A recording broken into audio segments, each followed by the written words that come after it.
But Heavenly Father, please bless our meeting, bless our conversation, open the doors and the ears of all the people who are researching these things, the mothers and fathers who have unlawfully lost their children temporarily. And we ask that you bless the work that we're doing. We ask that you bless Josh. We thank you for bringing him about and helping him to stand strong and to be a man of courage and a man of wisdom that will hear the people and love the people. And Father, we just thank you for giving him a will to let us use his platform to be able to get the word out and to be able to educate the people, which we both care about so dearly. We thank you for this, and we ask that you be with us during this meeting and that you answer the questions of the people. It's in Jesus' name we pray. Amen. Amen. So yeah, guys, so I'm here once again with Josh Barnett for Congress. We are, as Josh just said, going to be talking about CPS, sex trafficking, and we're going to break down some things. We're going to show you guys laws like, excuse me, I understand that a lot of you guys are concerned about some of the things that are happening in our nation. It's another thing where they're talking about this COVID tracing and taking your kids out of the house. Please share this with everybody. I didn't have enough time to share.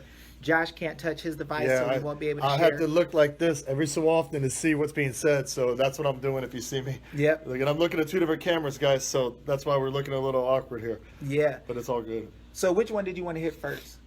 Let's start with this sex trafficking because it ties in, you know. So let's start with we'll throw some data and some numbers, you know, like we were talking about. So here's the correlation between foster care services or CPS, whatever you want to call it, and sex trafficking. 88% of kids saved from sex trafficking went through the foster care services. That's crazy. Not 5% or 3 or 10, but 88%. So that tells me that if it was like 2%, you could argue, you know, there's some bad kids. There's some bad kids, you know, they doing whatever they want. But when it's 88%, that shows me that there's something systemically wrong with this federal program, right? Or should I say private? Well, you said federal program. That's funny. Should I say private? It is private. It is private. But it's all ran through a federal program. Through Social Security Act. They're stealing Social Security money.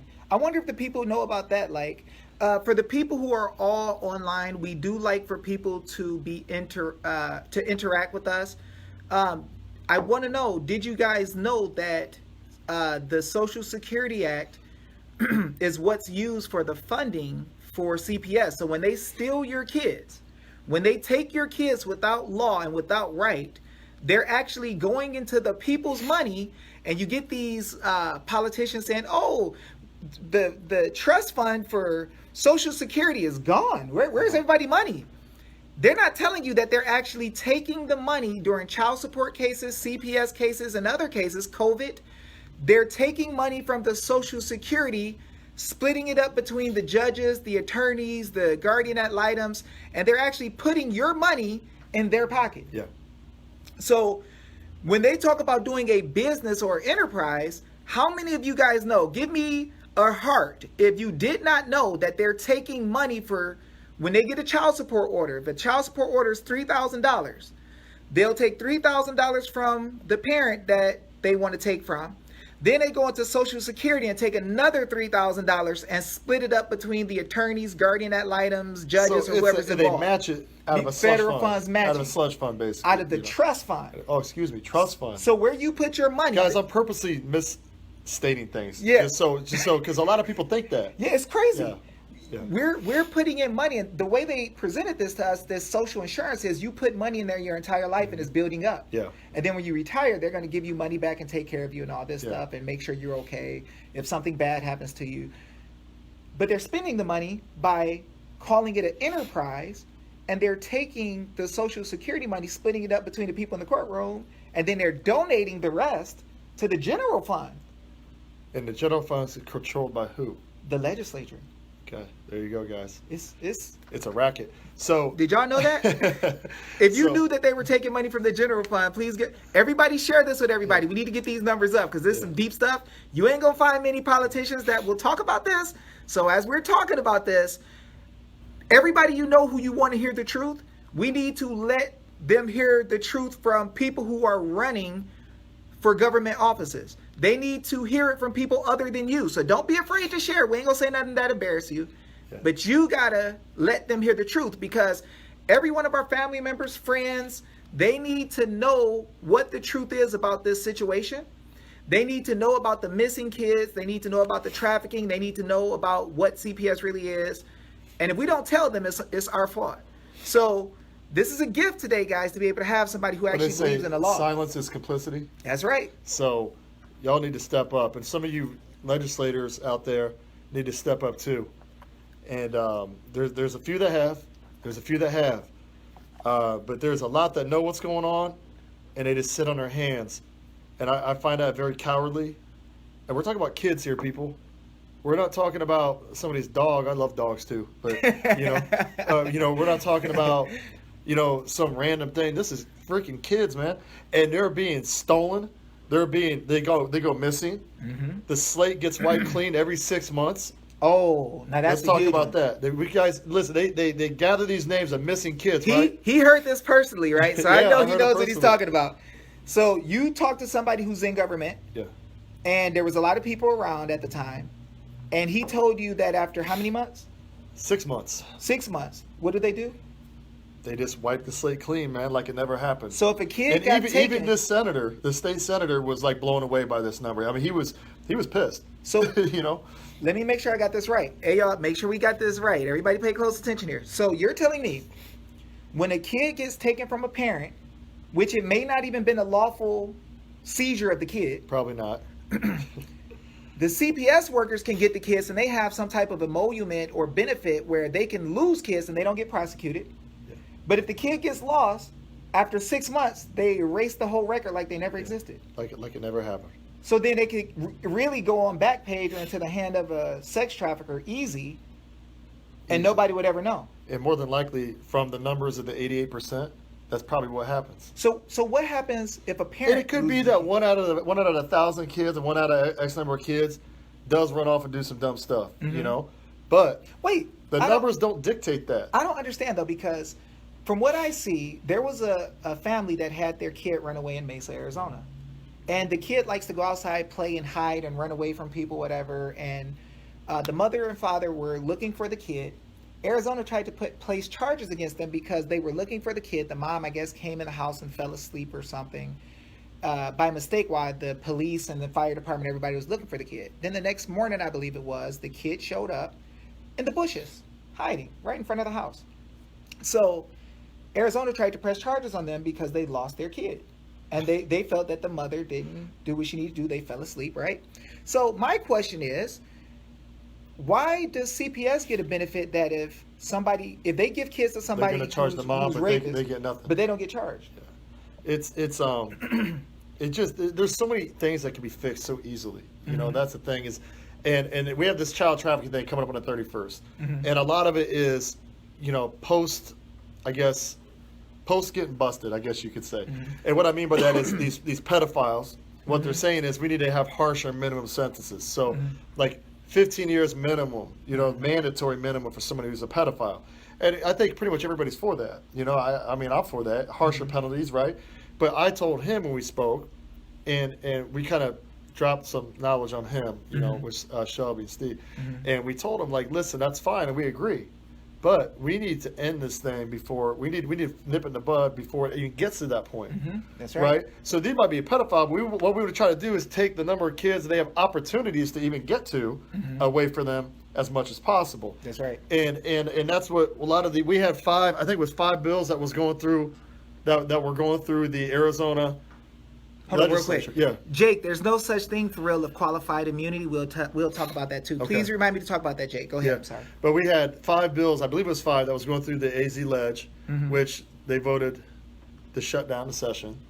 Nothing happened. All the bills, none of them they just got tabled and thrown away. So it was bills to help make sure kids don't get lost. Basically. And to cover and make sure there's some accountability. Yes. And they all just got washed away. Yeah, they wouldn't even vote on them. They wouldn't just threw it away like it never happened.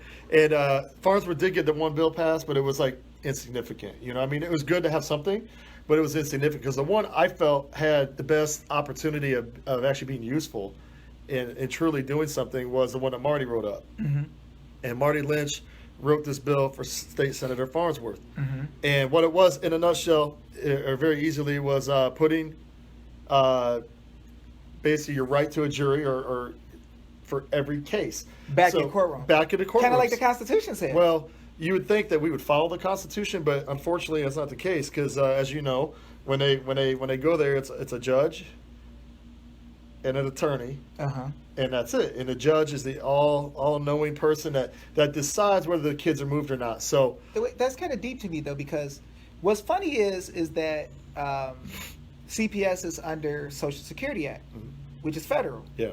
But why are we acting like this is a state situation inside of these so-called courtrooms that I don't really believe they're courts? People might... Well, there's no due process, so you could argue that. Well, but see, in Arizona Constitution, it says in every case that you have the ability to have a trial by jury, that it shall remain inviolate, meaning they can't get rid of it. So if you can't have a jury, then that would mean it's not a case. Yeah. It's something else. Yeah.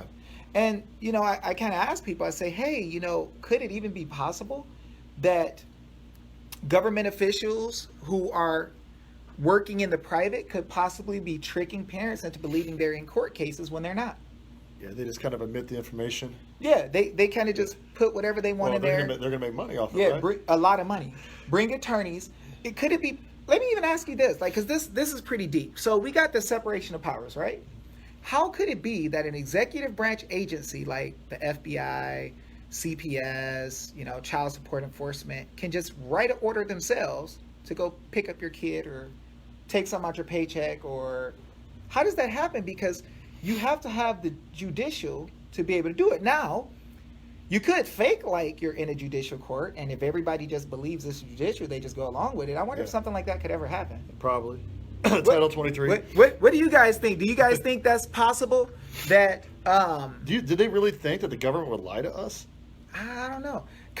Do lawyers lie, guys, or are they known as being very honest? And also on top of that, can an executive branch have a court? Can the executive branch have a court? Because we don't like to say a lot of things without showing where we get it from and showing you some truth. So maybe we should show you guys something that there was a problem with President Roosevelt when he understood that executive branch agencies were taking power that they didn't have and harassing the people.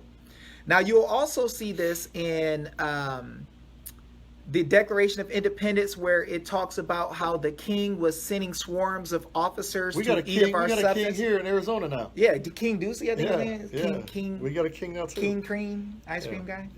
Yeah. King Cold Stone. What's funny, guys? Not funny. It's not funny, but we got to show you guys this, and lost the feed. It may look crazy. That's weird. It's showing it. You might want to go off and come back in if you lost your feed. Yeah. Everybody share this with everybody, though. Let's look at this.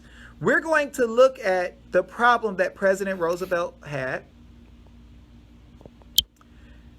And we're going to look here. You guys can see that we're looking at the Administrative Procedures Act of the United States, the APA. The public law, you can go read it. APA, okay? Public Law 79-404-60 Stat 237.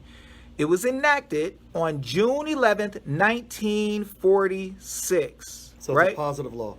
Yep, positive law. Actually enacted. I say that for a reason. You guys will see later. Yeah, because there's some laws that they're using against the people to take your kids and do different things, and they're not enacted. So what the president had an issue with is that there were federal and there were agencies who were dealing with different issues that would take people to what they call court. But the problem is that the executive branch doesn't have a court, and unless you do something wrong where there's an injured party and they have an affidavit against you, they should never even make a warrant against you. But here I want you to see something called standard of judicial review, right? Now, if you had a case that was in the common law, there would be a judge there. There would be the real judges who are the jury. And the question you would have to ask is why would you ever have to hear the case over if a jury said what was right? But I want you guys to see something, because lately you've been hearing terms like arbitrary or capricious, arbitrary power, abuse of discretion, right? You've been hearing these terms. The law number was APA. What was the law number on that? It was 14. It was 14 something. It was No, it was 1940. Public Law 79-404, 60 Stat 237, enacted June 11th, 1946. All right, hopefully you got that. So we're going to look at the standard Thank you, Tom. of judicial review.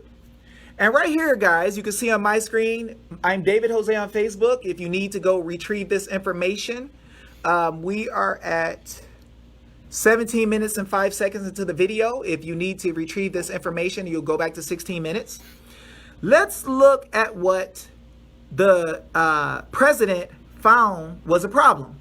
Because these guys, these attorneys, these judges, so-called, these guardian ad litems, these different people who say that they're here for your benefit and they want to take care of you and they're trying to take care of the best interest of your child, they had some issues because they were acting like they were in court processes to take stuff from people, but didn't tell the people that it wasn't a court. Yeah. So let's see if we can find this is true. Watch this. It says the APA requires that to set aside agency actions that are not subject to formal trial-like procedures. For everybody here, you should be scratching your head already. So no due process. If it's a trial, you should have certain procedures. If it's a case, you should have certain procedures. But this is trial-like. Yeah, this is trial-like. It's kind of like it. Right? Kind of like a trial, but kind of not. So what would happen if you mothers and fathers were going into courtrooms crying, feeling like that somebody is rightfully stealing your kid from you, right? Feeling like they have some power to do it. They're threatening you. They're telling you that if you don't shut up in our courtroom and just be quiet and take it and do everything we say, which they're making money off of, that you'll never see your kid again. But we're finding out that an executive branch agency cannot run a court. So watch what it says. The court must conclude that the regulation is arbitrary and capricious and abuse of discretion. They're doing things they're not supposed to be doing. Now, when you look at Trump's new executive order, he talked about mothers and fathers having their kids taken without due process, with nobody's voice being heard. Is not a real court. Isn't that crazy that the president says this and our own state legislature won't even hear it? Yeah, in the middle of a pandemic. Won't even hear it. Trump wants to talk about kids in the middle of a pandemic. Isn't that strange? It is odd. He didn't write an executive order about COVID a couple of weeks ago. He wrote it for strengthening CPS to stop them from breaking the law. Isn't that funny? Yeah. He actually said he wanted attorneys pre-petition to be able to stop CPS workers from taking kids before they write the petition. Is it dying out? No. Feed is being interrupted. That's weird. Okay. It's showing solid. Go out and come back in if you're having an issue. So let's continue to read. Or otherwise, not in accordance with law. So you're telling me somebody could be running a process that people might think is a court process, but is not in accordance with law? Of course. I wonder what kind of law that is. It might be that common law stuff, maybe. Could be. Could be. Okay, watch this. That stuff that started our country. Yeah, you know, that we're supposed to go by if we're people. Yeah. Watch this. Everybody share. However, Congress may further limit the scope of judicial review of agency action by including such language in the organic statute. So that's why I always go to the organic congressional statute and see if CPS or any of these entities was given authority to be able to do what they do. And I found that it actually says they can't take kids if parents object. Are you kidding me? No, it actually says so they say if any of the one parents, right? If I remember right. Either of the parents object to this. You can't take them. You cannot take. So if I'd be like, let's say the mom's like, take them, get them out of here. And the dad's like, no. I want my kids here. Can't take them. Can't take them. Amazing. But CPS has had attorneys lie to them and tell them that they have the authority to take kids. Because they show up with a CPS worker, right? Social worker. With a police officer. And a cop, right? Yeah. And then they don't teach the cop. Well, people see the cop, and they're like, oh, God, I got to follow the law Yeah. because the cop's here, right? But there's no law. But there's no law. So what is it that they use to try to get these kids out? So here's another funny thing. They use Title 42, which never been Uh-huh. passed, and it's super long, and it's a editorial compilation. It can be edited. Uh-huh. And they use that to say they have some authority to take your kid. And So by the time it's an editorial compilation. People, that means it can be changed anytime. And the reason why is because it's never been enacted by Congress. yeah, it's never been enacted, Yeah. but they're presenting it to the court, and the court says as long as you don't know it's there, we ain't got to tell you. We'll just use it. But if you bring the real law Shady. and it says something different, we got to use that. Shady. So I help people to find. So the lawyers that defend these people should know this, and even if they do, they're lying to not get disbarred, probably, Well, here's the problem. or to get somehow. So I can disbarred. show you that all attorneys who are working on the cases, all the complete entire court, which they call the neglect and abuse court, I can show you where they're in a cooperative agreement to make money off of all the kids, and everybody gets paid from the secretary and the Fed. So they're working on the executive branch program. Oh yeah, he put it up for us, the link to APA. Perfect. So we're gonna keep looking. Oh, did Facebook mess up on y'all? Okay, well, we're gonna keep reading. Somebody tell me if you can't hear me or if something doesn't come out right. So, watch this. Congress may further limit the scope of judicial review of agency actions by including such language in the organic statute. Now watch this. To set aside formal rulemaking, not lawmaking, or law, rulemaking or formal adjudication for which procedures are trial-like. There it is again. What in the world do they mean trial-like? Are they telling the parents that this is trial-like? Basically they're saying we do whatever we want. Yeah, trial-like. It looks like a trial, but it's not. Watch this. A different standard of review to question agency actions more strongly. For such more formal actions, agency decisions must be supported by substantive evidence after the court reads the whole record. That's why your CPS cases got thousands of pages of record, which can be thousands of pages long. Watch this. Unlike arbitrary and capricious review, substantial review gives the court leeway. Watch this, y'all. So they're going to give the courts leeway to consider whether an agency factual or policy determinations were warranted in light of the information before the agency at the time of the decision. But There's a lot of leeways and a lot of trial-like things going on. Yeah, here. but they still didn't deal with the fact that they're not telling the parents that they're in a court. Yeah. I mean, then they're not in a court. Yeah. So watch this. Accordingly, arbitrary and capricious review is understood to be more differential to agencies than substantial review. Substantial review is. Arbitrary and capricious review allows agency decisions to stand as long as agency can give reasonable explanation for its decision based on the information at a time. Now, guys, notice this doesn't mean that the agencies followed the law. It doesn't mean that they used the Constitution. It doesn't mean that they respected the parents' right. It just says as long as the agency had information they can show. So if you don't know that they're not going by the Constitution and you don't bring it up and prove it to somebody, they'll just run on like they had the ability to do it. Court will let them get away. Watch this. Now check this out. This is where it gets deep. Does an executive branch agency have the power to have a court? The whole program is under the executive branch of Health and Human Services, and it is not law. It is a program. Watch this. It is made for making money off of people. Watch this. In contrast, the courts tend to look much harder at decisions resulting from trial-like procedures There it is again. because they resemble actual trial court procedures. Whoa. It's the most hypocritical stuff Whoa. I've seen in my life. So you're going to let the courts look more deeply at it because now this is in 1946 they knew they were doing this. Yeah. Now they're paying the courts to help. The courts, the neglect and abuse courts under Title 42 are also paid in the program. Mm-hmm. So where does the parent run to? 'Cause you got to keep it quiet. You got to Yeah, pay them, right? yeah, everybody got to get some money. Watch this.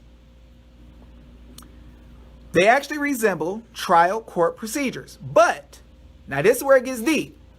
Article 3 of the Constitution reserves the judicial power for actual courts. So y'all know it's fake courts. But when we say it's fake courts, they look at us like we're crazy. You shouldn't tell people it's fake courts. Well, the judges and the attorneys watching this, they're going to be very angry. Yeah. It says it plain as day, people. Yeah. I mean, you can't be any more like, it's right here Yeah. in front of you. But look how dirty this gets. So they reserve the judicial power for actual courts. Accordingly, courts are strict under the substantial evidence standard when agencies act like courts. Because being strict gives the courts the final say. Well, why the freak ain't you in court in the first place? See, they're bringing you to a fake entity to take people's kids in something that is not a court. They literally said, when agencies Act like courts. People, they actually said it. I mean, I laugh because it's ridiculous. It's crazy. It's insane, and I keep saying this about other things too, but they're blatantly screwing us. The attorneys won't tell you that they bring you before agencies that are not courts. When they get you in front of an executive branch agency that is like Department of Health under the under Ducey or under one of your governors, they're not telling you this dude is not elected. You didn't give him any power in the health department. They're nowhere in the Constitution. Yeah. And then they bring you. Remember I asked that? Yeah. I asked that. Like, why are we listening to this guy? Yeah. They charge you money, fine you. So they're the judge, the jury, and the executioner in the executive branch, right? Executioner. And then they act like they're bringing you before courts and not telling you that the courts are actually agency programs where they're stealing your stuff. And he just showed you that they're fake courts. Fake courts. Fake courts. I mean, they said, what, how many different, 2 or 3 different times they said trial-like.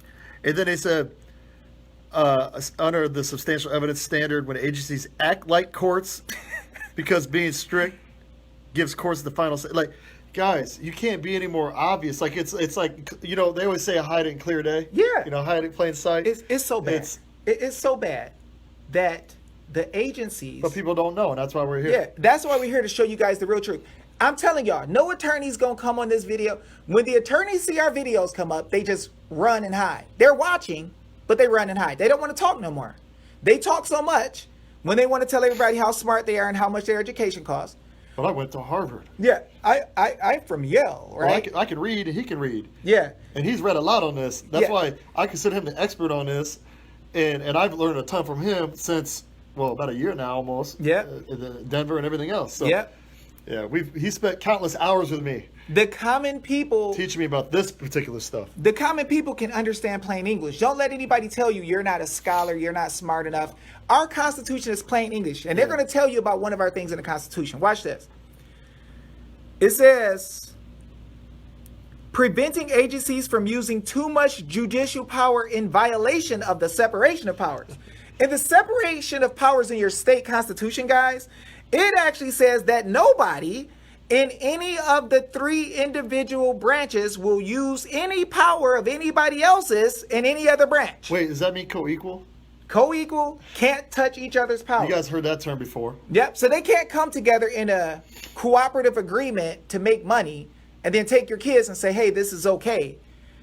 You can't do it, right? I'm reading from Wikipedia, and it is the 1946 Administrative Procedures Act. I gave you the public law. You can look it up. It's going to be even worse. And somebody posted it on mine too, guys. Yep. The link to. Somebody posted on mine as well. Now, let's read the last part. The separation of powers doctrine is less of an issue with rulemaking that is not subject to trial-like procedure. So if you're not trying to trick people like you're in court, separation of power isn't so much of a big deal. Such rulemaking gives gives agencies more leeway in court because it is similar to the legislative process reserved for Congress. See, guys, which they never enacted. Yeah, here's another thing. They're letting CPS workers create terms for the Congress to pass. It is not the job of Congress to take its lawmaking power or rulemaking power and give it to another entity. We didn't hire them for that. We didn't let them contract for that.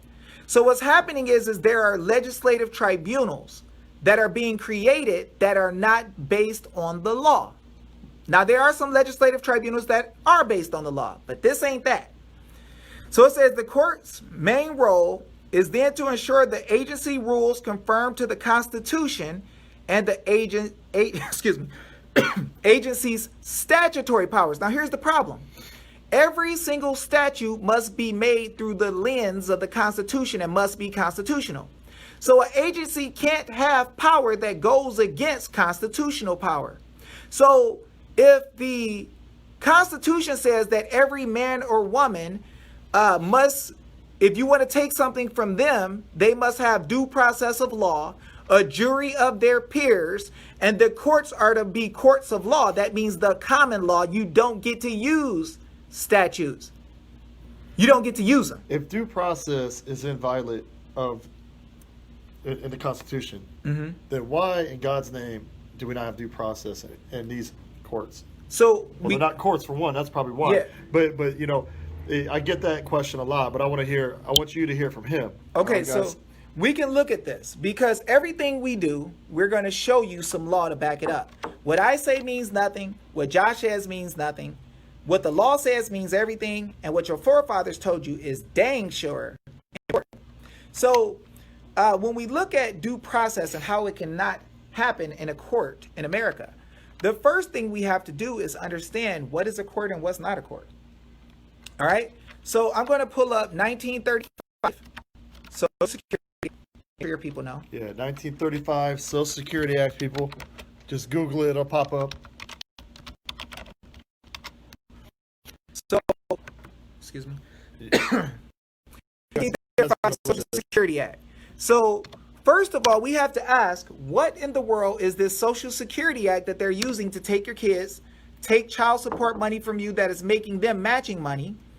And the other thing that it is doing is, let me see, SSA.gov. The other thing that it is doing is it is allowing for, it is a social so-called insurance program. First thing we need to realize is that a social insurance program is socialist in nature. It is someone saying that they have the power to take care of all people with your money and make determinations what to do with that money.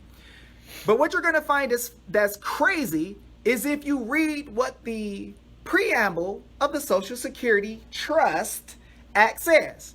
It's just a trust. Hey, Karen, it is not government. It is a program to make provisions like a church.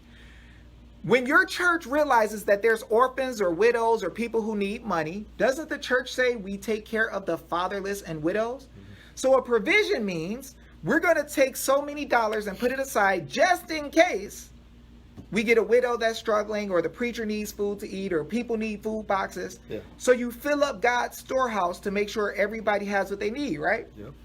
So if that's the case, is the storehouse of God or the trust fund there to pay for everybody's lifestyles who's in government? Because the government has their own positions and emoluments where they get paid a check from the people through tax dollars, right? Yep. So this is a strange thing. If a judge is getting paid as a judge through the state or county or whatever, and this man is or woman is making money and their money doesn't change during the course of their working, but then they're in a public office of trust at one time as our trustee, but when they're in a CPS case, they're part of a private program that's for revenue generating. That sounds kind of crazy, doesn't it? Revenue generating? Could that even be possible? The profit. It's all about profit. Wow. So guys, it's always follow the money. What would you do if I told you that the Social Security Act was only created to build revenue for the state and the Fed? All you got to do is look at what president put this through and it'll make sense. All right. So we're going to show y'all because what we say means nothing. And it's all about educating the people. This is how we stay free. So what I'm going to do is I'm going to show you guys the Social Security Act. Let's see. Got a glare going. Let me try to put it this way. No, it's going to be too high in it. Let me back it up. Okay, so here's the Social Security Act preamble right here. 1935 Social Security Act, right? Y'all can see that. So this says, oh, that's the glare you were talking about. So let me put it here. See if I do it this way. There we go. Okay, so can y'all see where it says Social Security Act at the top? Let me pull it down. There we go. Oh, there we go. Okay. Let me move it closer now. Yeah, get that affidavit done. For sure. Watch this. There it goes. The Social Security Act of August 14th, 1935, H.R. 7260. Now, this is the real law that passed. The attorneys never want to show you this. Why? Why do they take you to Title 42, which is a compilation that never passed, and I will prove that to you if y'all want to see it. Title 42, watch this. Social Security Act version says, an act to do what? To provide for the general welfare by establishing a system of federal old age benefits. It's supposed to be a benefit to people, right? But who is it a benefit to? And by enabling the several states, oh, it's a partnership, to make more adequate provision. That's that church term I use, right? Yep. For aged persons, blind persons, dependent and crippled children. Sounds like orphans, right? Not people who got parents living with them. Not parents who want to take care of their kids and you take them to be able to do this. Watch this. Maternal and child welfare, public health, COVID. And the administration, this is where they make money, by administrating a program, watch this, or their unemployment compensation laws to establish a Social Security board. When you establish the board, the trust is being created. Now watch this. To do what, guys? Somebody tell me what this says. Do you see this, Josh? I see it, but I don't believe it. And I've seen it, guys. I've seen it before, and every time I see it, it irritates me. Their purpose is to raise revenue. Any of y'all getting a check right now from Social Security? No, but they taking it. But what if CPS and them, because they're saying we ain't going to have a Social Security system no more. Pelosi's like, all the money is leaving. We don't have enough. Why? Are y'all taking this money and using it yourselves and raising revenue for the federal people and the state people and the private And for other purposes. Yeah. Oh, and for other purposes. Yep. Right? So this law, guys, this law is actually what's being used to take your kids. And no attorney wants to tell you what it really says. But you remember I showed you in the last document for 1946 administrative procedure that in the organic statute, you find how the legislature limited these laws and the people who work in it. So let's see what's in the original statute, because we got kids getting trafficked. CPS tells us they can take any kid they want to. If I remember right, it's going to tell us that you can't do that. Yes. I think it's going to say the opposite. You have to share this stuff, because this is why we're here explaining this to you and showing you everything. I know it gets long because there's a lot to explain, you know, but this is stuff that I know so many people that are affected by this, and it needs to stop. Yep. It needs to stop. This corruption needs to stop. Watch this, guys. Title 11, General Provisions of the Social Security Act 1101, 6. So you go down to 6 right here. D. Now, what does this say? Nothing. So the whole act, not just this section, nothing in this act. And you got to realize the Congress was smart enough to know if we don't tell these clowns that they can't steal people's kids, they probably going to use this law to say that they can steal people's They're kids. going to do it to try to make money, right? Yep. Watch this. Now, they get 80. Farnsworth knows this. Others know this. CPS gets $83,000 to $140,000 if they say your kid got some health issue. Notice they're giving all these kids mental handicaps and issues, and they got psychologists who are contracted with them to say your kid is crazy, your kid is on drugs because this and that, or they depressed, they got multiple personality disorder that they never had before they got taken. Yep. Imagine that. But they get paid extra if they say the kid is sick. $140,000 a year, $83,000 to $140,000 a year, right? So these people that own foster homes are making a lot of money. Ton of money. Oh, and a lot of the Who owns foster homes? Google who owns foster homes. Google what politicians own foster homes in Arizona and across the country. Let's not even get on Ducey Family Foundation, who happen to give thousands of dollars to the Jesuits, who are actually paying for lawsuits for raping kids. They just paid a $166 million lawsuit in recent history for raping kids. And he's giving them money from a family foundation that's getting money from your tax dollars. So People Google it. You can find it. It's real. As he's they're- not making it up. as they're taking kids, they're making money in their private associations, right? Oh, I'm gonna show you how we're gonna stop it. Kathleen, is it Angelos?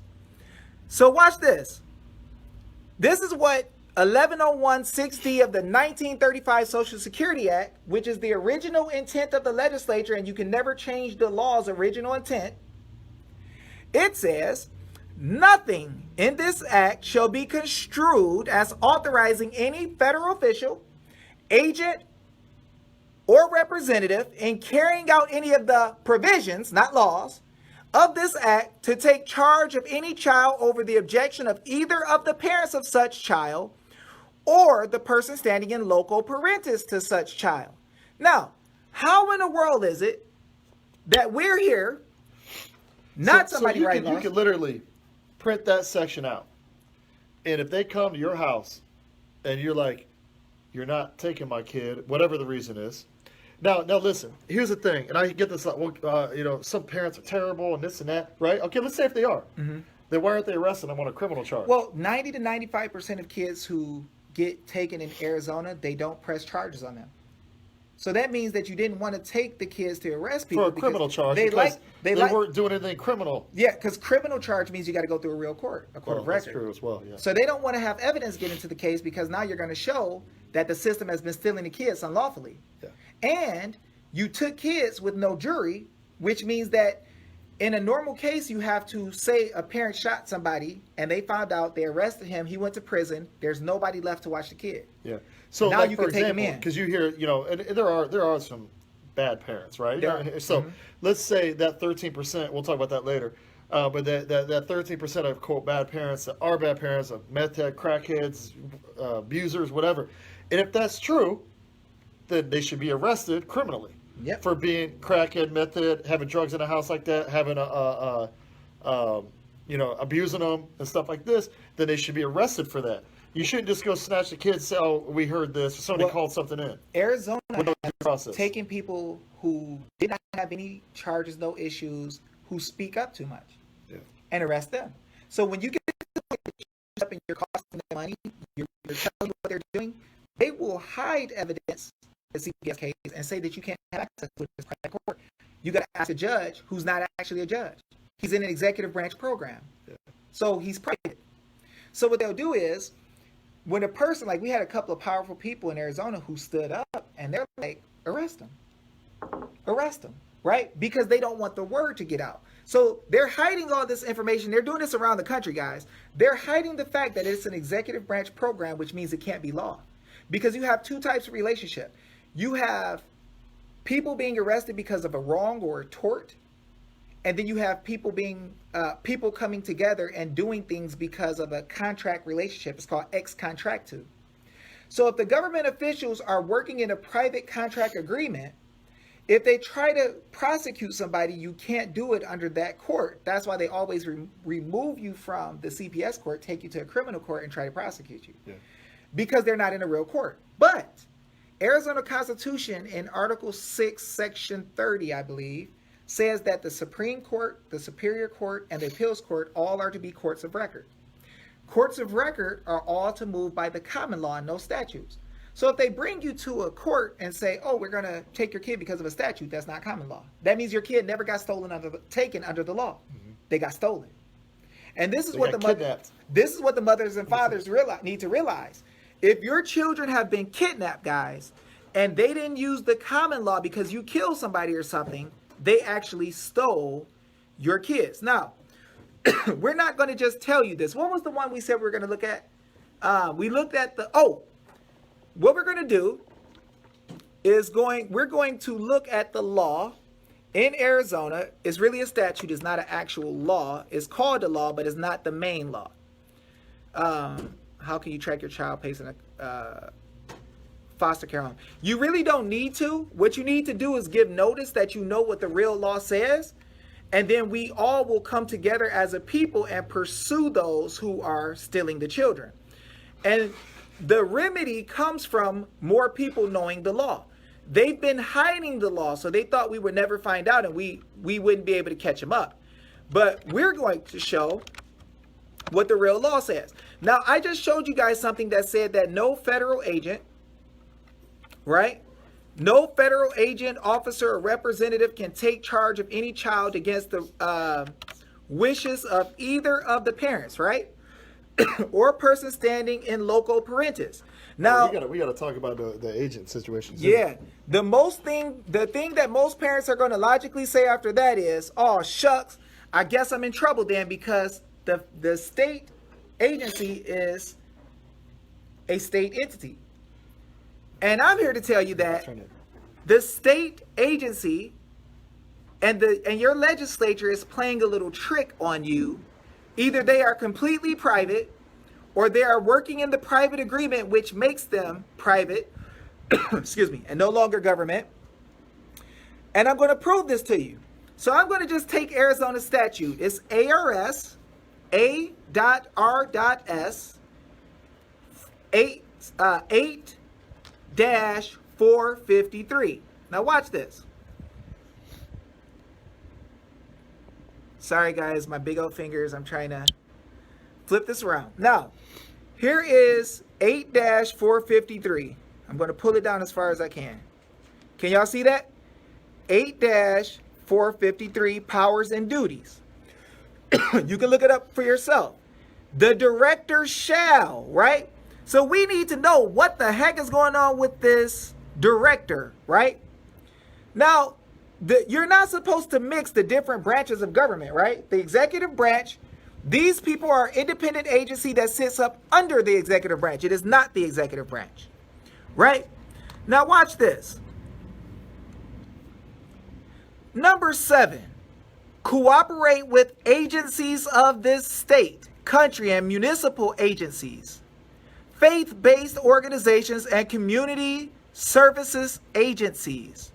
So they're cooperating with agencies of the state and the such, right? Watch this. Providing services for children placed in adoption. Make contracts and incur obligations within the general scope of the department's activities and operations subject to the availability of funds. Watch this. Coordinate with, right? Coordinate with, contract with, assist other departments, agencies, and institutions of the state and local and federal governments, right? In the furtherance of the department's purposes, objectives, and programs. Watch this. 13. Accept and disperse grants, matching funds, like me and Josh were just talking about, those federal matching funds they're stealing from your Social Security, and direct payments from public or private agencies for the conduct of programs that are consistent with the overall purposes and objectives of the department, right? 15 is the kicker. Everybody thinks that these guys are state government, right? Let's see if these guys are state government. This is talking about the director. What does the director do? The director, act as an agent. Guys, somebody write out what that says. You see that? Oh, yeah. Act as an agent of the what? The federal government. Act as an agent of the... Didn't it say that no agent, officer, or representative of the federal government can take any child against the objection of either of the parents? Yep. And if he's acting as an agent of the federal government, therefore he can't take your kid. He is... Watch this. Act as an agent of the federal government in furtherance of any functions of the department. So how in the world is a federal agent working in your freaking state, taking your kids and making all the decisions, and the state try to act like it's a state case? In a revenue generating program. Big time. Billion dollar revenue program. If it's a revenue program, that means that you're not getting paid from the tax dollars of the people in the state, right? So how's the judge working as a judge in the state if he's being paid by the federal?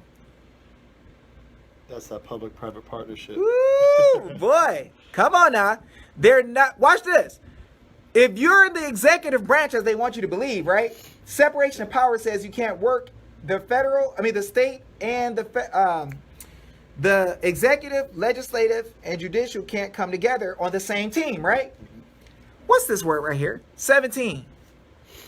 Cooperate with the superior court in all matters related to this title and Title 13. So a federal agent is And cooperating. it specifically says this title and Title 13. Yes. You know? Yes. So, guys, a federal agent is working in a program, not law, coming together to take your kids, and they're not telling you that the very law that they're using to say they could take your kids actually says the federal agent can't take your kids. Guys, what the heck is going on here? Somebody help me understand. Anyone that's an attorney or whatever you think you are, feel free to debate this, critique this. Critique whatever you want. Yeah, I would love to hear what you have to say because It seems kind of plain. I'm reading what it says, but you're all doing something different. Hey, y'all want to see something real funny? Y'all don't think the legislature and the general fund people making money off, and the director and them are paying off the state? Y'all don't think that? Watch this. Look at D and number 1, right? Well, let's look from D. If the department has responsibility for the care, custody, or control of a child, or is paying the cost of care for a child, the department may serve as a representative payee to receive and administer Social Security and Veterans Administration benefits and other benefits payable to the child, notwithstanding any law to the contrary. The department, any law to the contrary. We know a whole lot of laws to the contrary, right? But they ain't gonna tell you about those. No. Watch this. Shall deposit pursuant to section. Y'all want to know where they're hiding, where the money is going? After they take all the money from CPS, get filthy rich, and then the money disappears into other places? Let me show you where it's going. Deposit pursuant to section 35-146 and 35-147. Any money it receives to be retained separate and apart from the state general fund, because they can't mix the money because they're stealing the kids with the money, and the state doesn't want to be part of or they can't be part of the fact that they're saying they got trust powers over the kids, but they're stealing the money for the kids too. Watch this. Separate from the state general fund on the books of the Department of Administration. Right? Now, let me see. When you get to section 35 of ARS, you're going to find that they take money that's left over and they donate it to the general fund. They donate it to the general fund. Which is used for what? What's the general fund used for? To pay everybody who's in the state. Including judges? Yep. Huh. Interesting. No, but they get their money before that too. So They get paid a salary on top of it, right? So they get paid a salary, and then what happens is that through the program here, they get money put into their their retirement from every so they're case. Getting kickbacks off each kid. Kickbacks like crazy. Remember that judge who took 2,000 kids, and they were like, "How is he making all this money off of these cases?" He was getting paid his salary plus kickbacks from the federal program, and he was cutting side deals to send so many of them to private prisons. All this in the private. And nobody knew, and they caught him because he was getting kickbacks for the federal, for the private courts. The private prisons. But they ain't telling nobody about the money that the attorneys are getting in the private courts. Now, some people will say, no way, David. No way. There is no way that these people could be working together in a federal program and getting paid, right? So I just showed y'all the CPS head by state law in Arizona is actually a federal agent, right? Now, we're going to go deeper. We're going to look at Title 42, which never passed, right?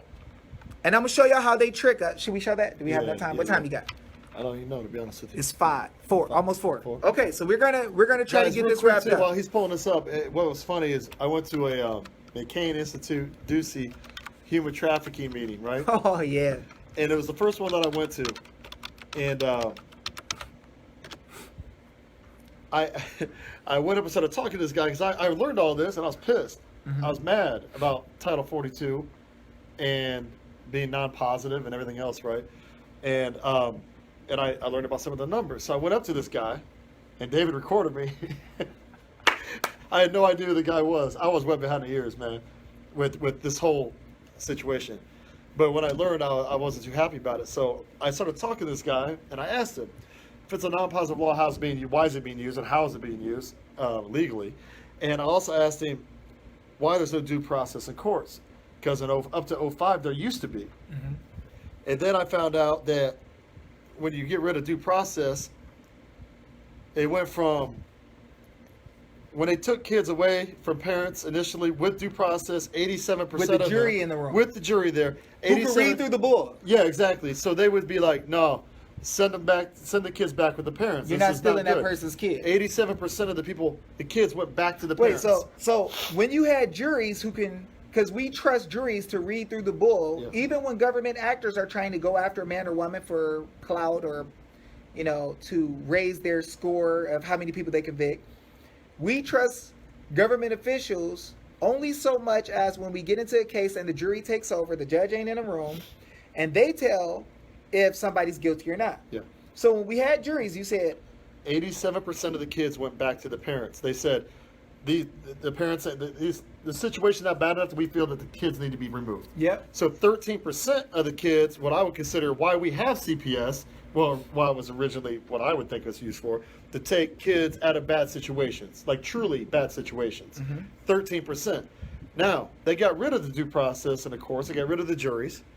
And I asked this guy, why did you get rid of the juries? Because to me, that's like a safeguard, right? Mm-hmm. And I told him, I go, well, I know why. I'm asking a rhetorical question. Y'all found a way to make money off these kids. Now, I asked him, I go, and I know you probably know what the percentage of kids that is returned to the parents now. And it's like, 1 in 400. yeah, 1 in 400 or 500, right? Yeah. Yeah. So 1 out of 400, guys, that's not a very good percentage. After we started making a stink, we showed how we caught the court committing fraud.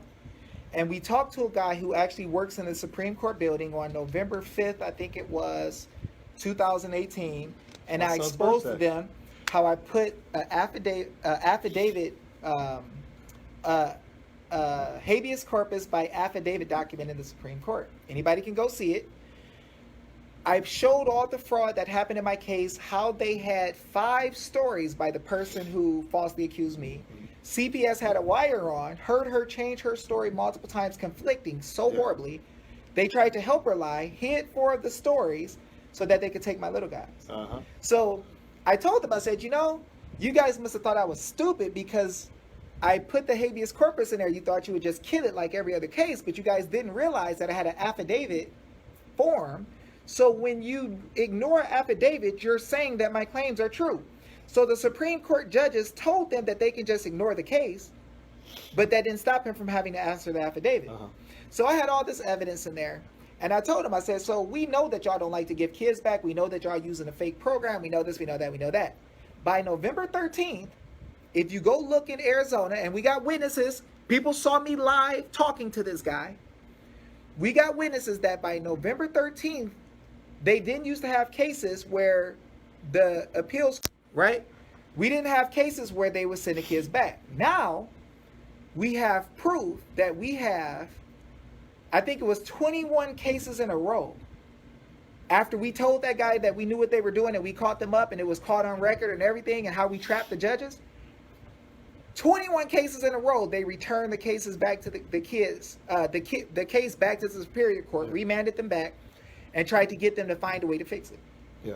So they started giving kids back at that point. Yeah. Also, on November 11th, I believe it was, I was contacted by a woman who had 9 kids stolen by CPS with the same judge I had. The same one who kind of tried to laugh at me and say, oh, this is nonsensical. I didn't know all this stuff, but I knew that they were breaking the law in other ways. So he tried to play like he didn't understand. But a couple of days after, the lady who had the same judge, had the same attorney that my wife had, she stood up in court and she let them know, sit down, to the attorney. Sit down. You're not even acting as my attorney. You don't represent me. She turned to the guy acting as a judge and said, you're not a real judge. You're just a clerk. She watched my video 72 hours straight. She didn't sleep. Yeah. She watched my video. She went after them. They gave all 9 of her kids back right away. At the same time, we had David Strait come to Arizona. We had like 20 or 30,000 people find out about the truth about the law at the same time from David Strait. So it made a perfect storm of good things that let them know that we know exactly what y'all doing. Yeah. Since then, approximately 60 kids have been returned using laws that I'm showing y'all now with affidavits and stuff like that. And this is why we're getting agents, attorneys from different states who come to my page, visit.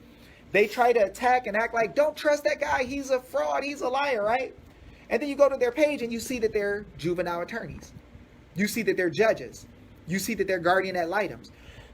There's another group of people who Go ahead. dealing with trafficking. There's another group of people. Oh, we got Heather McCoy on here. Heather McCoy can testify that she used affidavits that I had. She became part of my private membership association. We did affidavits together. We dealt with her case. And what was funny is they have 4 of her kids, right? The attorney saw what was in the affidavits. She first laughed at her when she talked to her because they never have a record because it's a private court. So if you tell them something, they just act like it never happened. Yeah, I'll take one. But what happened is that the private court, Heather McCoy gave the attorney, she said, oh, I know about the law and I know this and that and I know what you guys doing are wrong. And the attorney who was a judge too was like, man, just be quiet. You don't know what you're talking about. She said, oh, that's okay because I got an affidavit for him and I'm going to be turning it in. She's like, oh, why you going to do that, right? So she said, let me see. She looked at the affidavit, right? The attorney / judge says, oh, I got to go. Yeah. She takes off and leaves. She's out the door. Guess what happened? She pulled a Cindy McCain. She came back, right? I'm sorry. Heather McCoy's husband, his attorney called and said, hey, I don't know what's going on. We ain't never did this before. But we need to do a consent decree and not agree to just sue anymore. Nothing like that. Y'all don't sue. We just let bygones be bygones. Okay. We want to give your kids back. So what they try to do is to keep you quiet, like a gag order almost.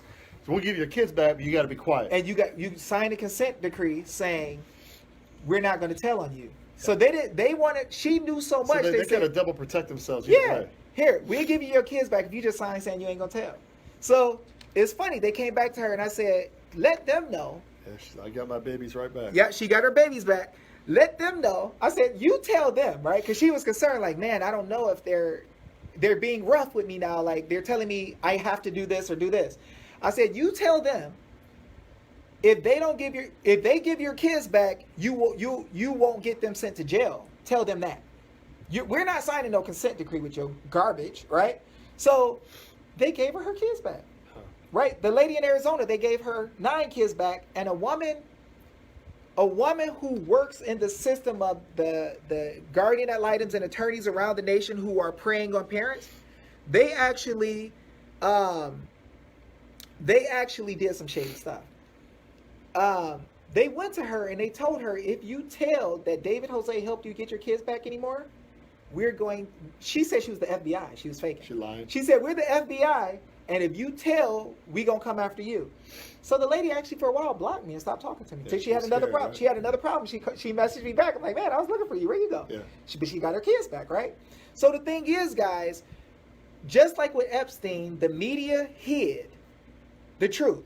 We got media people, Sonya Watsu in Arizona. Yeah. I showed her the truth. Where's all these AZ Central people? Oh, so like, why aren't they talking about this openly, like every week, every day? Well, I know for a fact that people in AZ Central has been given thumb drives with rape proof, with fraud, with all types of stuff of parents. And they won't turn it in to the authorities. But think about Cindy McCain. Cindy McCain's got on TV. This Cindy McCain, y'all, has a trafficking foundation that's a private entity that gets money for getting rid of traffickers, right? Oh, she's a boot woman. Yeah, the lady with the space boot on that time. Yeah, so she was fast as heck with that space boot though. She outran you. Yeah, when we put affidavits of notice for the second time, the first time we put affidavits in the Cindy McCain meeting, we put an affidavit in showing that we showed the law. It was that Title 42, Social Security Act law, that they couldn't take kids and they were trafficking. Within 29 days, the head of CPS came out and said he was quitting. Wait, that was the guy that I talked to. That was the Or was that a the different first guy? one. That was the Okay, first one. The that was second the one you first talked to was the new one. The one that I was you asked asking all the about. questions, and he didn't want to answer me. He don't even know. They threw him in a bad spot. Yeah, no, You know? I kind of feel bad for him. Yeah. He knew what he's getting into. You Yeah. think he knew what he's getting into? I think he kind of knows. He's just Mike Faust is more real than McKay from what I see. He came out and talks to the people, so he at least listened. yeah, he'll listen I'll to give you him and talk credit. to you. Yeah, he listened. He was at least being fair, right? Will bounce. No, she bounced right But look, outside the side door. I caught McKay slipping because he was in a meeting. He tried to make a little threat in a way. And Greg McKay, who was the head of CPS, was sitting at the front right next to Lynn Johnson, Trump's trafficking appointee, right next to him. The FBI was across the room right here. The DOJ was right here. They're all together in this big meeting, right? So it's crazy. We get together and we're talking. I get 2 minutes to speak. I'm like, oh, this is about to get ugly, right? I say, hey, you guys are doing such a great job of taking care of kids, and I know that's what you believe, and I appreciate it. Y'all talking about all the money that's being made, all of your partners, but one thing you did not talk about is the fact that the law says y'all can't take kids. And here it is right here. And when I showed them that law, 30,000 people saw it on Facebook. I came in there with this same blue shirt I got on, some shorts because I ain't have clothes ready, and some Moses sandals, right? I had on literal sandals in this meeting where everybody's dressed up or whatever. I come in there with some sandals, some Moses outfit, and the law, right? That's all. Came in there, I showed it to them. Their mouths hit the floor. A lady named LJF, Lori, she tells me to go up and talk to Lynn Johnson and explain to her what's up. Before I could get to Lynn Johnson, she was like, sir, I see what's going on. I realize he's been messing up, and I heard that they've been taking kids. This ain't gonna happen no more. They're not gonna be taking kids like this no more. I promise. 29 days later, he resigns. In the meantime, in that span of 20-some days, I got 2,000 parents together with a woman named Francesca Amato, a man named Robert Slavin. We sent 2,000 affidavits with the laws that proved that they were breaking the laws against the Constitution. We showed that they were stealing kids without right. We showed that they were a fake court. And then Lynn Johnson came out for the administration of Trump in the Epic Times and told that they knew CPS was trafficking and said, we want whistleblowers. So listen, guys, don't believe that you can't stand up and say something and have the high up government officials realize, oh, shucks, they told us they needed help with all these kids. They're trafficking these kids. Give us some proof. Now, when we look at Trump's executive order, their first document that they came out with when they told about needing whistleblowers for trafficking, if you read the affidavit I have, it says CPS and partners trafficking. I can show you guys the email where we show everybody sent their stuff to Lynn Johnson and a couple other people. So we sent the stuff to Health and Human Services, and this has never been done before. There has never been a time, even with the Declaration of Independence, some people signed it, right? We got 2,000 people to give affidavits from across the nation with the laws from their bills of rights in their states that never happened before, and let them know, hey, y'all trafficking for financial benefit, y'all better do something. Then Trump and them responded by saying, oh, we know CPS is trafficking. But it gets better. In the middle of what's happening with COVID, Trump came out with another executive order. And he said, we need to give parents, big attorneys pre-petition because their voices aren't being heard. So Trump is listening to the affidavits because in the affidavit, it shows how Troxel versus Granville 2000 said that the government doesn't have the right to take your kids and give them to anybody else because the liberty interest you have is for the care, custody, and control of your kids. That's sworn to by every judge in the state constitution. So when they take your kids and give them away to somebody else, a family member or anybody, they don't have that authority. But no attorney told us about that. They just say, oh, you could have the care, custody, and control of your child until somebody in the CPS court says no. That's a dang lie. They cannot have jurisdiction over your kids. The way that it works is your forefathers said that liberty interests remain with you and the state can't take them. They kidnapped your kids. Yeah. They did not use the common law. Therefore, no statutory adoption exists as legitimate. all y'all can have your kids back if they did it that way. If you didn't kill somebody and just go to jail and they picked up your kid because there were nobody to have them, your kid belongs to you still, That would be and they lied. one legitimate reason. If the parents are doing something criminal, then arrest them. Yep. Otherwise, why are you touching those kids? Yep. And then this backdating. Oh, we're going to just... The guardian ad litem in my case, you know what she actually did? No. She got recorded by somebody in my family. And she said, well, we really don't have anything against Dave, but that don't mean we won't find something to charge him with later. That sounds like Adam Schiff. Yeah. I got evidence, but we'll just take the kids, go later. Now, We'll do our secret interviews. this is how crazy it is, guys. You have the power to get your kids back. And I'm not telling you this by my own thinking. I'm telling you this by the common law. You have the right to a trial by jury in any case. Martin Lynch has been doing trials by jury with just the people. Yeah. He actually got a kid back the other day just by doing that. So we need to give a shout out to Martin Lynch because he's been doing good work. So he talked to David can only help so many people. Yeah. So if you can't get with David to help you out, maybe call Marty. You know what I mean? If you can't, do both because you know, it's Marty. Marty's funny. I don't know how to explain Marty. Marty's funny. He's great, but the dude is passionate, man. He left an aerospace job, people. Or he left a job with Boeing, making good money, making sure we don't die in airplanes, right? Yeah. And he left a great job to pursue this full time, making nothing basically. You know what I mean? And pennies. Yeah, pennies to what he was making, and he's in it for the right reasons. There's a lot of people that run for office for the wrong reasons versus the right reasons, you know. And we have too many people in office for the wrong reasons. So if you guys need to get with David and get with David Straight Marty. too is a beat. David Straight. David Straight works with us. Now let me tell you guys something. So you got to understand, a lot of kids are being trafficked in America, but we're finding that they're not using court cases to steal kids. They're saying, oh, because you got a social security card, we get to take your kid. Really? When did you give people notice of that? To have a contract with somebody, there got to be full disclosure. Well, I signed a contract with your mama when she was in the hospital bed. Drugged up, Just got done having a baby, just want to go home. And we told her she can't go home unless she signs this paperwork. And we're going to use that as the contract. We say we get to steal your kid. Now, where in the Constitution did we ever say that anybody had the power to take our kids? This is another funny one. They say because of parens patriae power. That's from an attorney, right? We got this thing called parens patriae that says that from the common law of England, where they got kings, that we got the power to take your kid if we choose to. Well, if government workers are our servants, which one do we pick to become our king? Ducey just picked himself. God, can he do that? Apparently, if we let him. Well, If we don't know any better, so if he wanted to grow a couple of inches taller on his own, could he make it happen? he's screwed. So if the people got all political power, how you getting extra power without us? All the power's in the people.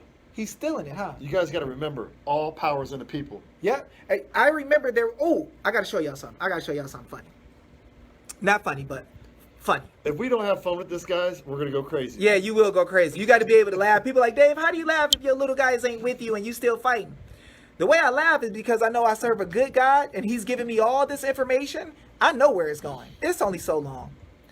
Title 42, USC 674, payment to states. If the payment is to the states, that means it's coming from somebody else, right? Oh, wonder who this is coming from. Watch this. The legislature can't give power to Ducey because the legislature get their power from us. So if we never gave them the power to give Ducey kingship, then no matter what they write on a piece of paper, it ain't the freaking law. Watch this. Title 42, Public Health and Welfare, Social Security grants to states for aid and services to needy families, right? Title 42, 672, 4, payment to states. Let's see who all is making money in this program. Let's see. Okay, here we go. I might have went too far. Give me 1 second.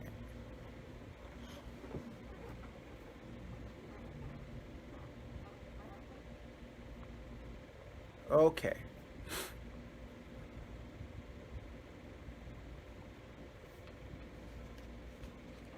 It's a long document, people. Yeah. See, this is why Title 42 sucks. It's super long. If you try to search through this edited compilation, it takes so long to find everything you're looking for. This is just one section, 674, payment to states. Now I'm going to show y'all something. Okay. It's going to say 75%. Or 70%. One of the 70%. I just saw 70. Oh yeah, wait, that might. Let me see. Nope. Nope. It's gonna be up some. Okay, so watch this. Here it is.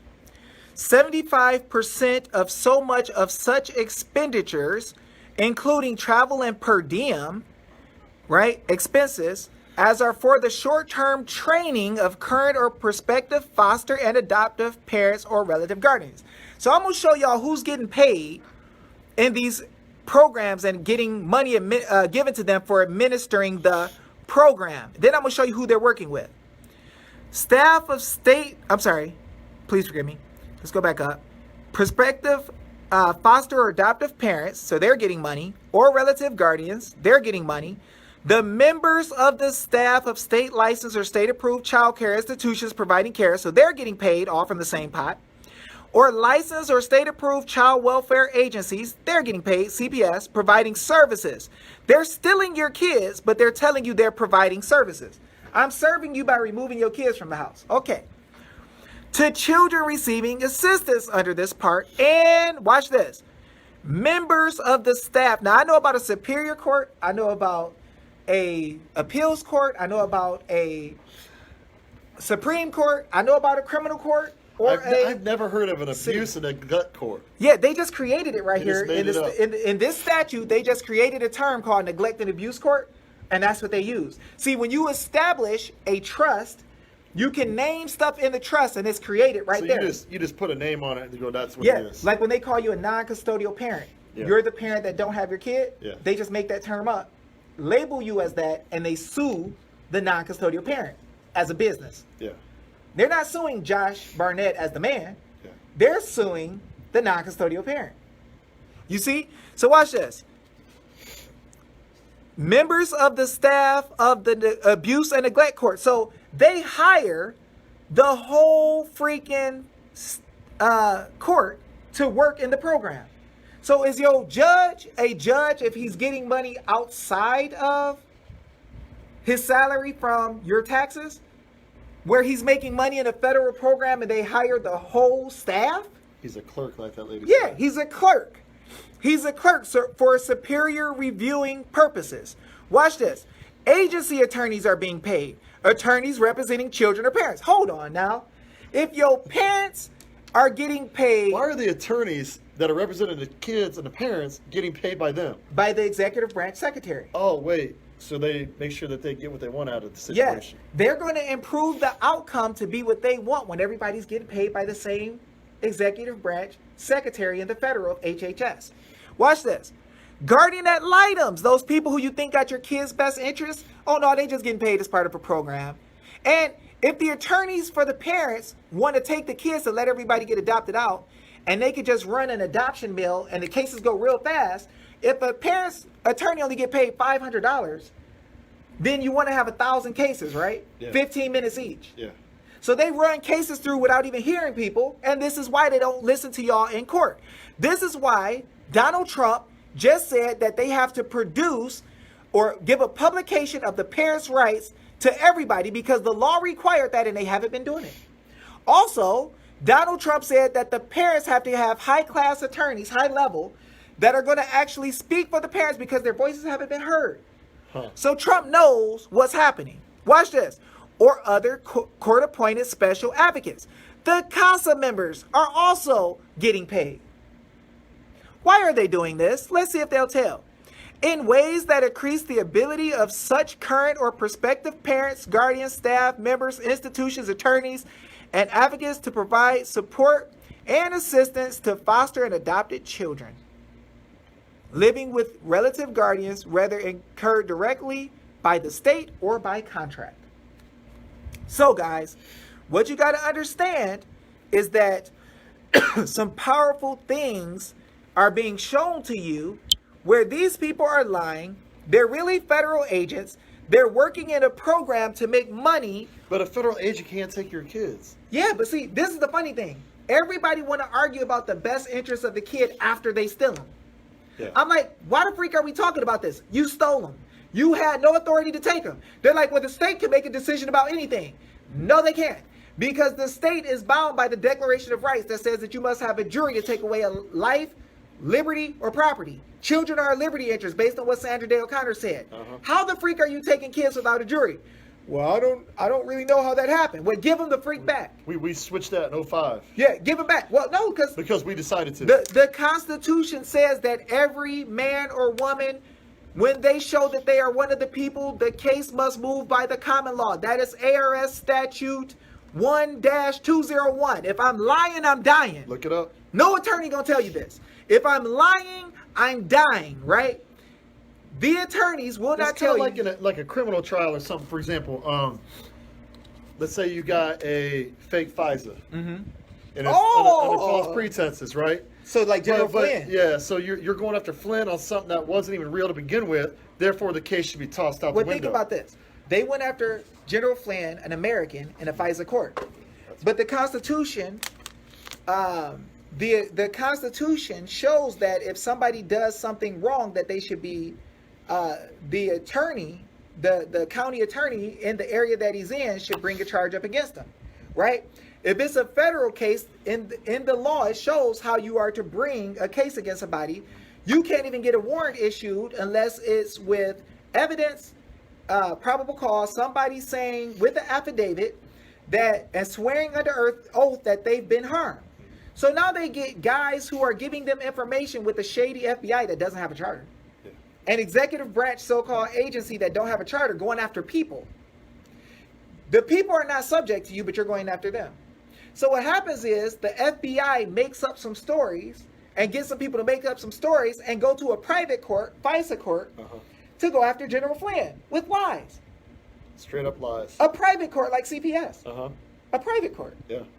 Not an open court where everybody can know what's going on and see what's happening. Since that information was fake, that case should be, well, it is getting tossed. And everybody should be prosecuted. Basically, because in this same case, with the kids being taken based on something that's not true, the case should be tossed out. Well, the kids should be it's worse than that. It's worse than that. I'm going to show you unless you're going to go through and you're going to arrest the mother or father criminally for doing something that you should have a reason to take the kids away. Well, you're supposed to arrest them first, take them before a jury first, then deal with it. Yeah, then the kids go from there. If they go to prison, take the kids. Yeah. Which I think everybody would be like, I could kind of understand that. Unless you see the kid getting beat up, breaking apart, you're breaking them apart and they're dying right there, then any one of us can step in. Yeah. So the thing is, there's no exigent circumstance where you're seeing a kid dying right there. You go take them, right? What's happening is these people are saying we got concerns that the mother or father did this or that. We got a phone call. We saying heard, this. And then they steal your kid with no indictment, no jury. That's like no a red nothing. flag law. That's a red flag law, except on kids. Yeah, so red flag laws, people should get in trouble for that because they're playing a game where they're taking your right first and then saying, but they're doing it by statute. The statute doesn't work the same as the common law. So the common law, they would have to have something wrong, but the statutes are only for the government officers who sign up for it. So when you sign up for the United States Constitution, I can prove this with the Arizona Constitution. In Article 2, Section 3, it clearly states that state and federal government are bound by the United States Constitution. It didn't say nothing about the people. The people are not bound by the Constitution. The Constitution is to limit the government so they won't hurt the people. So the only thing the government does is make laws and statutes to limit their personnel so that they don't hurt the people even more. And that's how we tied in to what we did at the Private Membership Association. Yes. That's what that's what he taught me, is like that's how you deal with the public and the private. Yeah, so when you're in the private as one of the people, notice that it says in the Fourth Amendment that the people shall be secure in their persons, papers, houses, and effects. Right? Anytime the people are acting, they are to be secured, and you can't come against them unless you have certain things. Notice that Article 8 of the Constitution for Arizona says that no person is to be disturbed in his private affairs. Yeah. Even if you're a government person, they can't disturb you when you're in the private. Yeah. So a police officer in his private time can go work out at Josh's private membership association, which is in the private domain only, right?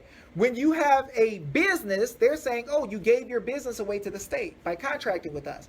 When you have a kid, they say, when you sign the Social Security card and this, that, and the other, you signed your kid away. You didn't sign your kid away, really. What happened was you created a debt instrument that can charge off debt. So when your kid has For a birth 18 certificate and a years. Social Security card, your kid can, if there's a debt that the kid has for a hospital bill, whatever, and the hospital knows, well, we can't find the parents. Oh, there's a Social Security number for the kid. We can charge it off. The government says they'll pay it, right? If you have a parent who can't pay a bill, you'll see a bill on your credit report from the Social Security number, which you got the Social Security number from the birth certificate, right?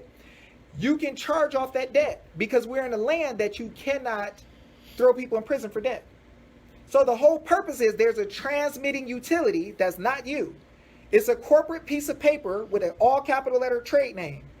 And what happens is I am one of the people, but they'll call this thing a non-custodial parent and they'll go after it.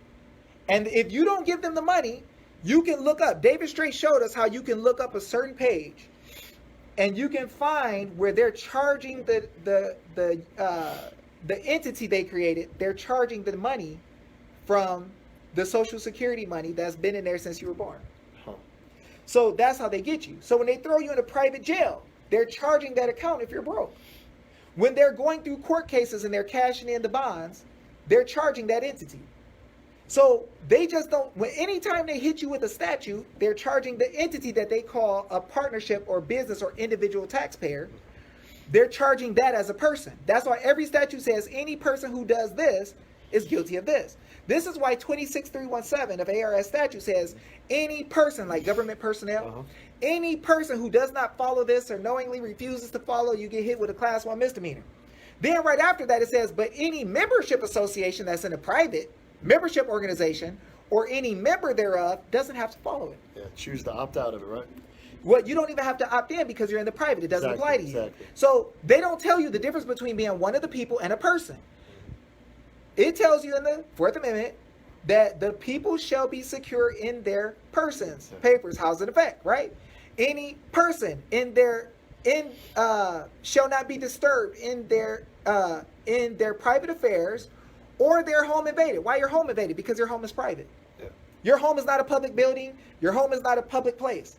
So they can't mess with you in the private without a warrant. Yeah. So they're lying to the people and not differentiating between what the words mean. They're omitting the information again. Yeah, they omit it so they can have more cases. The bar attorneys are doing this. I saw a couple times that came up talking about if the family member gets the kids and stuff like that. Here's why they don't, because they don't get paid as much. Yeah, they get paid more if they send your kids to somebody else. Now, this happened to Priscilla Marquez. You guys can Google her. She unfortunately had her daughter taken from her. She had a drug problem. She went through the process. My phone is not. She went through the process to get her kids back, jumping through hoops, they do. She did everything. She got clean. She did everything. She got a job. She had everything going. Still won't give her kids back. Okay, once you do this, still won't give their kids back. Do they? This went on, right? So they placed her daughter with this family who ended up murdering her. Yep. Wrapped her up in a blanket, threw her up in the attic. Right out here. Like not too far away. And during this time period, CPS actually had no idea where the kid was. They didn't even know she's dead. Didn't check for her. And then gave him another kid. So kids can be trafficked. This goes on all the time. People, it's not just one isolated case. They could be trafficked. There was a kid in Surprise who got raped where CPS put him in a home and didn't check to see if the person in the home was a pedophile. When they're taking your kids, they want to make sure they don't give them to anybody in your family who got any type of record or a little bit. Somebody could have smoked some pot when they were 13. Yeah. They'll say you can't have that kid. So what's happening is that they're running trafficking and they're hiding the truth, and many people don't know. But as me and Josh come to you, or Josh and I, as Josh and me come to, Josh and I come to you, what happens is that we're showing you truth so you can have an understanding, because many people around you don't have any idea what's going on. Yeah. And so we decided to do this one time, and then we talked about it again today. And we think that it's important for you guys to be able to see the truth, to know it, and to be able to have actual evidence. We didn't just tell y'all stuff. We brought y'all real evidence from the people who are doing this wrong, telling on themselves. This is like, we're talking about the trafficking and thing coming up on the 31st. Don't miss it. It's at the Capitol. I have it on my page, Instagram, Facebook, Twitter, whatever, sharing the times and all that stuff. It's for child trafficking. Yeah, right? for child trafficking. This is a form of child trafficking. Mm-hmm. That's why we're discussing this and talking about this, amongst other things. But it is a form of child trafficking and some of the stuff that happens. These kids Yep. go missing, they're being trafficked. We Yep. know this. Anytime somebody remove your kid from your jurisdiction when you didn't want them to and put them somewhere else, that's trafficking. Period. Yep. Now, when you think of trafficking, a lot of people think of, when they think of actual Yeah. trafficking, yeah, cartels are involved. Yep. They are snatching your kids. That's why they go missing. Yep. And you know, you don't even want to know what we know about these kids that are going missing and Yep. what really happened and what There's really a happened. lot of stuff. So, this could potentially be a recurring thing where the kids Yeah. are being used, kind of rented out, brought back, rented out, brought back. Yeah. There's a lot of sick stuff going on, people, and that's why Trump has been going so hard at this from day one. It continues. There's gonna be a lot of stuff coming out, guys, with Epstein, and even Cindy McCain says she knew about Epstein all along. Ooh, and that's then what I wanted to talk about earlier. Didn't even come out and speak on it. She got a foundation. We didn't want to say it. She got a foundation where they're getting money for trafficking, for trafficked kids. Most of their kids they're getting is coming from CPS taking kids, and they're all playing a game with that and providing so-called services and all that. But she dealt with the biggest dang trafficker known to man, and she said we all knew. What? But we're too scared to do something. Or people didn't want to step up. Show us the reports of the FBI, you giving them the recordings of what you knew.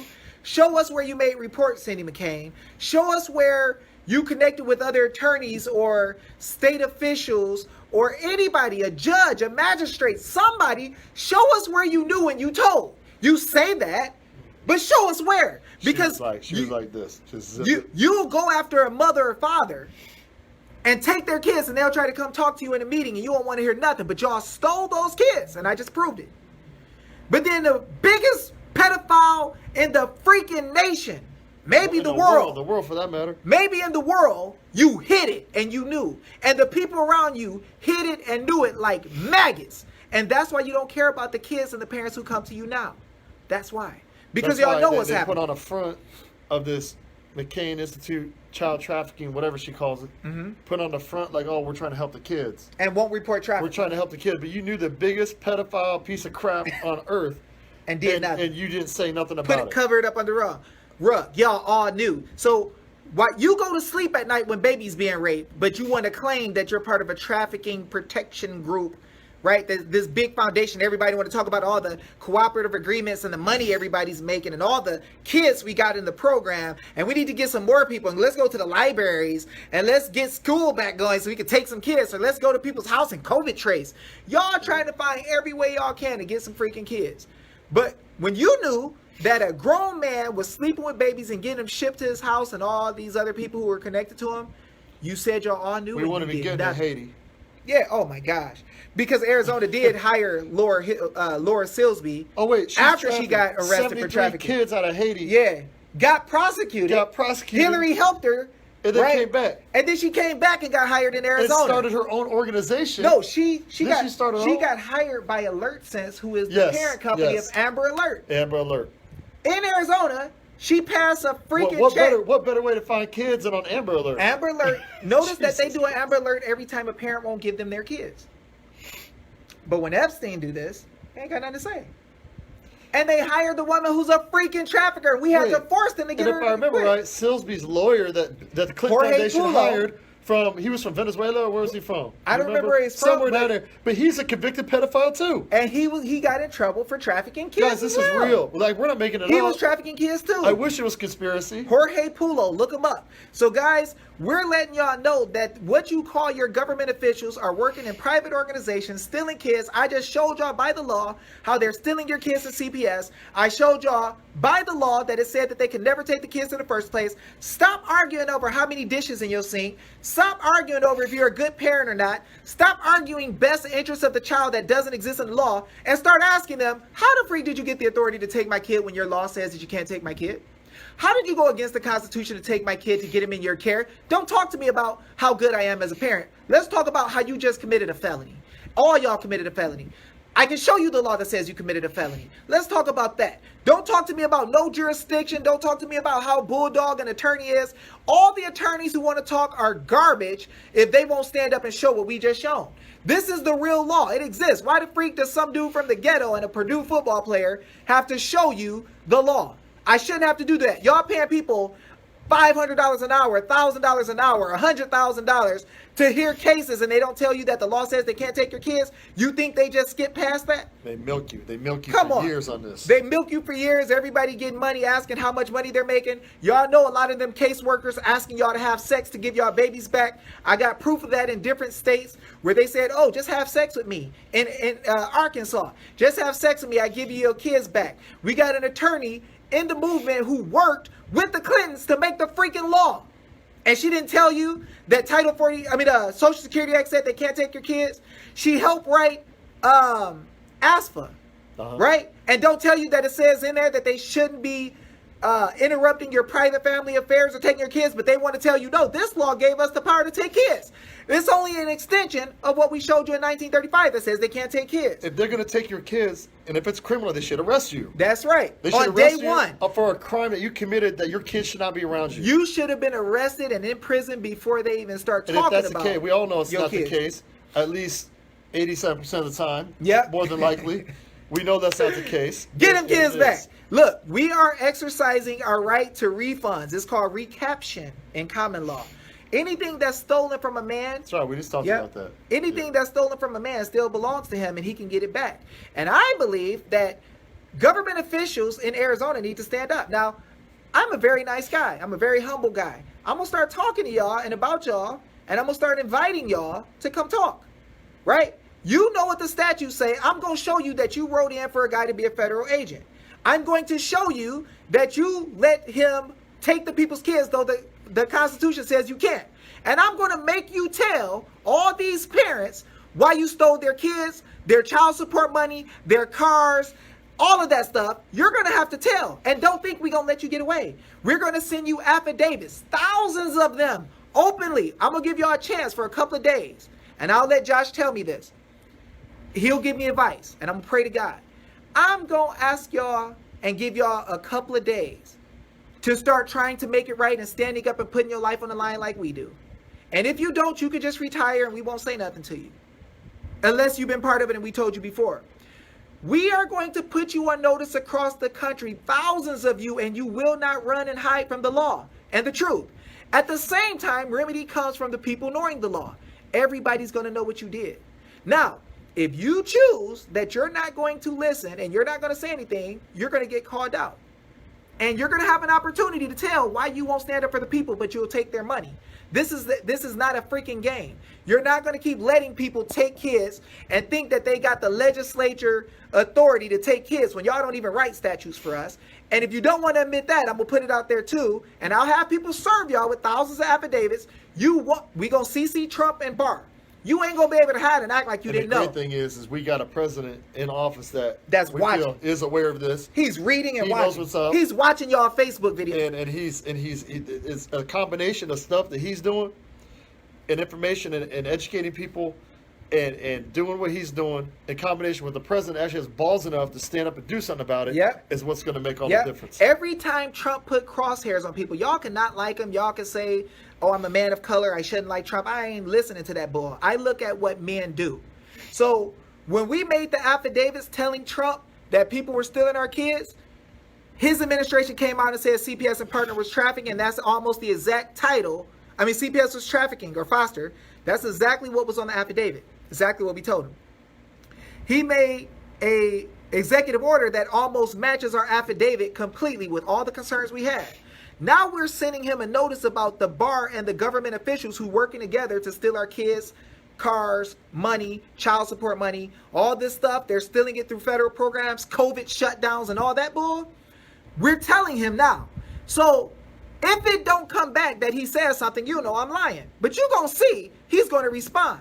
So we're going to give these government officials a few days. You better start speaking up because notices are going to come to you and you ain't running from those. So we're not playing no more. The people are learning, the people are standing, the people will have their rights and the people will have their stuff back. It's your choice if you want to be part of it or not. It's your choice if you want to follow the law or not. But we got to rock and roll. We got to get some stuff going. We do appreciate you guys for coming on. We do care for you and we want to let you know that you have hope and that God can restore and you can have your rights and your kids and your things back that were stolen or payment for what you lost.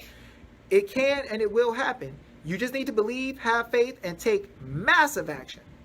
Massive action. None of this little small stuff where you want to just say, maybe they'll give me my kids' property back, whatever. Massive action. Put them all on notice. Thousands of affidavits. Flood them with affidavits. Everybody swearing. Everybody showing that these other people can't acknowledge what we say. They can't rebut what we say. Nobody can. It's game over, y'all. And the day has come for the truth to come out. I showed it to y'all. Y'all haven't seen one brave attorney come on here and say he's lying. And they definitely ain't going to show what it is. I remember calling out, and funny because I was pretty green, and the CPS attorney, the head CPS attorney was in the room, and I'm like asking questions like all clueless, the first few days, and just learning, and Dave's just going off on them. and they just sat in the back, like, just all quiet. Just Yeah, they tried to rebut one thing, and I showed them what page it was on in their own law book. He's like, turn the page. Turn What book 561, you got? Mason's Manual. Right here. Open it up. The legislature can't do that.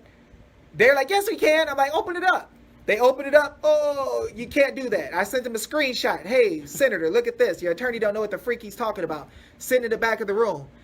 After that, they shut the freak up. Every time we asked them a question, if they tried to lie, I think Josh was like, hey, so are you guys getting federal funds for the program? They're like, oh, no, we're not getting funds. We're fighting to help the... I'm like, you're lying. Title 42, 674, payment to states. Then they shut up. They knew. Stop talking. Because he will call you on everything that you're saying and show everybody in the room where it is. They shut the freak up. So the day is over, y'all. The day is over. All right? So we're going to get out of here. We're going to roll. Josh, you got anything else to say? No, man, you gotta share this information. You gotta talk to your friends.